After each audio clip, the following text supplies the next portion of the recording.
Hey guys welcome to my channel Gulshan class. और आज हम लोग आगे पढ़ेंगे जो क्लास 10 का चैप्टर नंबर 1 ज्योग्राफी का पढ़ रहे थे। एक टॉपिक है land use pattern in India, यानी कि भारत में जो हम ज़मीन का उपयोग करते हैं, ठीक है, अपनी लैंड का जो यूज़ करते हैं उसके पैटर्न को बताया गया कि किस पैटर्न का है। The use of land is determined both by physical factors such as topography, climate, soil types, as well as human factors such as population density, technological capability, and culture and tradition etc. बोल रहा है कि जो ज़मीन का use है वो निर्धारित है दोनों पे, फिजिकल फैक्टर्स पे भी और ह्यूमन फैक्टर पे भी। ठीक है, कितने फैक्टर्स हैं? दो फैक्टर, एक ही ह्यूमन फैक्टर पे और दूसरा फिजिकल फैक्टर पे। फिजिकल फैक्टर जैसे कि हमारा आ जाता है ज़मीन का यूज़ हम लोग, जैसे कि क्लाइमेट जलवायु हुआ, मिट्टी के जो प्रकार होते हैं वो हुआ, टोपोग्राफी जैसे। ह्यूमन फैक्टर जैसे कि पॉपुलेशन, जो आबादी है, डेंसिटी है, तकनीक है, तकनीक की योग्यता है हमारे पास जो, और कल्चर और जो ट्रेडिशन है। तो दो फैक्टर पे इसको बांटा गया है। Now next is total geographical area of India is 3.28 million square kilometre. बोला जा रहा है कि जो हमारा भारत है, इंडिया है, उसका कुल भौगोलिक क्षेत्र कितना है, टोटल ज्योग्राफिकल एरिया इंडिया का कितना है, 3.28 मिलियन स्क्वायर किलोमीटर। ये क्वेश्चन आप लोगों को याद रखना बेहद ज़रूरी है कि इंडिया की टोटल ज्योग्राफिकल एरिया कितना है, तो 3.28 मिलियन स्क्वायर किलोमीटर है। कितनी है? 3.28 मिलियन स्क्वायर किलोमीटर। ये क्वेश्चन आ सकता है। Land use data however is available only for 93% of the total geographical area। बोला जा रहा है हालांकि इतना बड़ा तो है, मगर क्या है कि 93% ही टोटल ज्योग्राफिकल एरिया का 93% लैंड ही यूज किया जाता है, उपयोगी है। ठीक है, उपयोग किया जाता है, sorry. Because the land use reporting for most of the northeast states except Assam has not been done fully। मतलब आसाम को छोड़कर नॉर्थ ईस्ट स्टेट्स जो हैं, उत्तरी पूर्व राज्य जो हैं, पूर्वी राज्य जो हैं, उनकी लैंड यूज की रिपोर्टिंग नहीं है। ठीक है, आसाम को छोड़ के। उसके अलावा क्या है कि some areas of Jammu and Kashmir occupied by Pakistan and China have also not been surveyed. उसके अलावा आसाम को छोड़ के तो नॉर्थ ईस्ट स्टेट की रिपोर्ट्स नहीं है।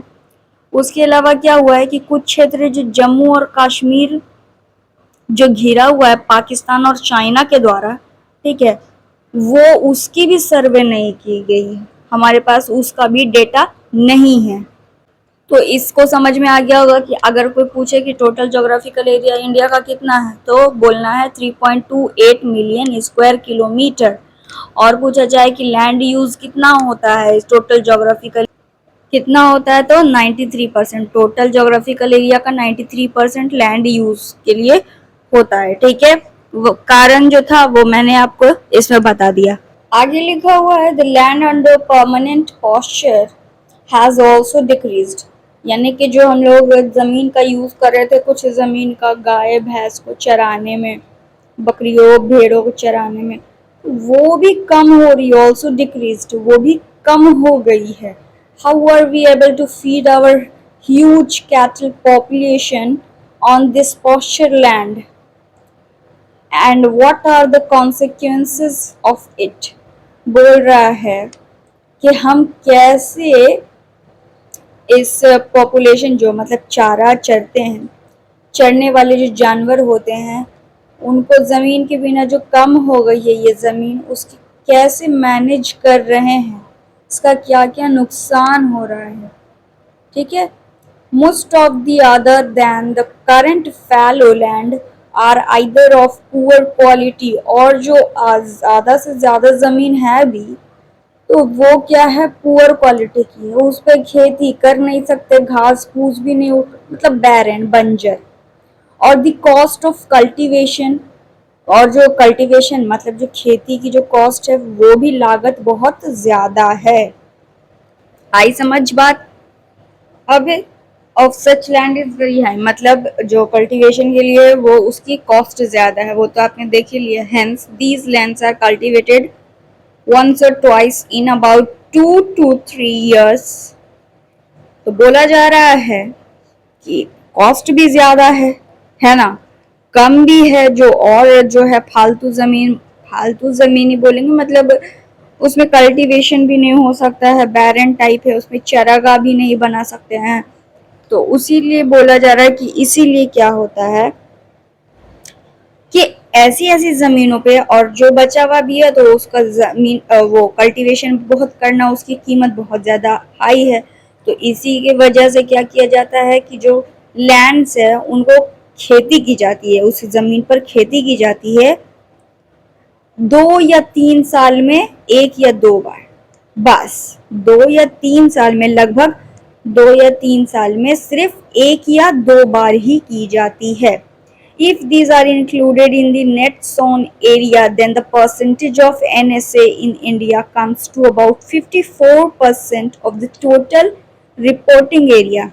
इसका मतलब है कि अगर हम नेट जोन एरिया को मिलाते हैं, इसमें शामिल करते हैं, यानी कि शुद्ध बुआई वाला जो जमीन है, ठीक है, शुद्ध बोया हुआ जो खेत है उसको अगर जोड़ते हैं, तब एनएसए का full form net sown area Bharat में कितना बढ़ जाएगा, लगभग 54%, 54% हो जाएगा टोटल रिपोर्टिंग एरिया के मुताबिक।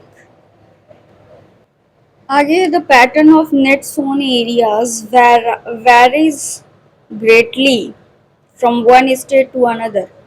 जो नेट जोन एरिया जो मतलब शुद्ध बुआई वाला जो क्षेत्र है, उसका जो पैटर्न है ना, वो मतलब एक क्षेत्र मतलब एक राज्य से दूसरे राज्य से अलग होता है, ठीक है, वेरीज करता है।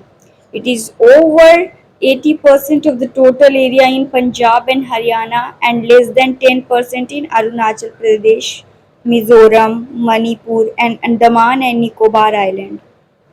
मतलब 80% टोटल एरिया का 80% पंजाब और हरियाणा में है, और 10% से भी कम Arunachal Pradesh, Mizoram, Manipur and Andaman and Nicobar island में।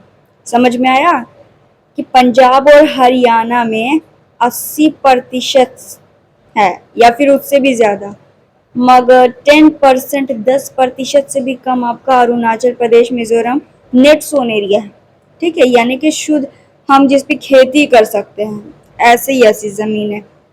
इसमें अगर क्वेश्चन आए कि सबसे ज्यादा खेती, इसीलिए कहते हैं कि पंजाब और हरियाणा में भी खेती अच्छी खासी ज्यादा पैमाने, बड़े बड़े पैमाने पे होती है, क्योंकि वहां पे नेट जोन एरिया है, शुद्ध बुआई वाला जमीन है ना, तो हो जाता है। यहाँ तो बता रहा है कि जो बाकी सब स्टेट्स हैं वहां पे कम है, 10% से भी कम है आपका नेट जोन एरिया, यानी कि शुद्ध बुआई वाला क्षेत्र, तो कहाँ से होगा। आगे forest area is are in the country is far lower than the desired 33% of the geographical area। कहा जा रहा है कि वन का जो भाग है, ठीक है, जो वन का भाग है देश में, वो तो और दूर है, 33% जो है, 33% से भी कम है। As it was outlined in the national forest policy, इसीलिए लाया गया था 1952 में, 1952 में, क्या राष्ट्रीय वन नीति। कब आया था नेशनल फॉरेस्ट पॉलिसी? 1952 में। It was considered essential for maintenance of the ecological balance, यानी कि ये बहुत ज़रूरी है, कंसिडर करना बहुत ज़्यादा ज़रूरी है इसको, एनएफपी को, क्योंकि इकोलॉजिकल बैलेंस जो है वो बिगड़ रहा है, और उसको बनाने के लिए, मेंटेन करने के लिए ये बहुत ज़रूरी था निर्धारित करना। ये बोल रहा है the livelihood of millions of people who live on the, मतलब जो लाखों की तादाद में जो लोग रह रहे हैं, आगे देखते हैं, who live in fringes of the forest depend on it। मतलब कि वो क्या है कि इस वन पर निर्भर करते हैं, उस वनों पर, इसीलिए इकोलॉजिकल बैलेंस को बनाना ज़रूरी है। A part of the land is termed as waste land.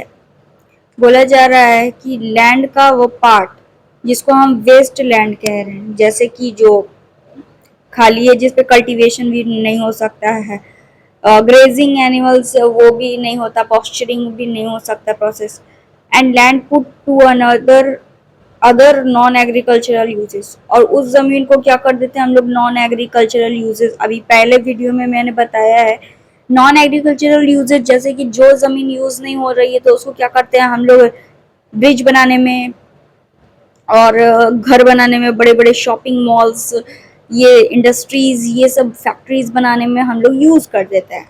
तो नॉन एग्रीकल्चरल यूजेस वही कहलाया। तो wasteland included rocky, arid and desert areas, and land put to another other non-agricultural uses include settlement, roads, railways, industries। दो factor था ना, तो एक तो हमारा आ जाता है जैसे कि रॉकी चट्टानियाँ और बालू बालू हो जहाँ पर, वो सब क्षेत्र, और जो दूसरा नॉन एग्रीकल्चर जिसे यूज नहीं कर सकते तो उसे हम क्या, रोड, रेलवे, इंडस्ट्रीज ये सब बना देते। Continuous use of land over a long period time without taking appropriate measures to conserve and manage it. बिना इसको बचाए हम लोग क्या करते हैं, यूज किए जा रहा है बहुत लंबे समय से, एकदम बिना रुके, एकदम लगातार इसको यूज किया जा रहा है इन सभी चीज़ों को।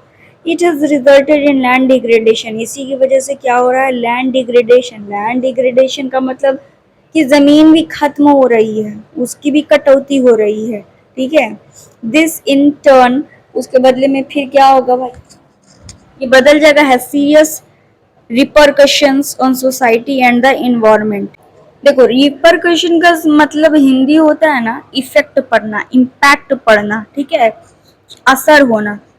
तो ये जो लैंड डिग्रेडेशन हो रहा है, तो इससे क्या होगा कि हमारा जो पर्यावरण और जो समाज है उस पर बहुत भारी इम्पैक्ट पड़ेगा, ठीक है।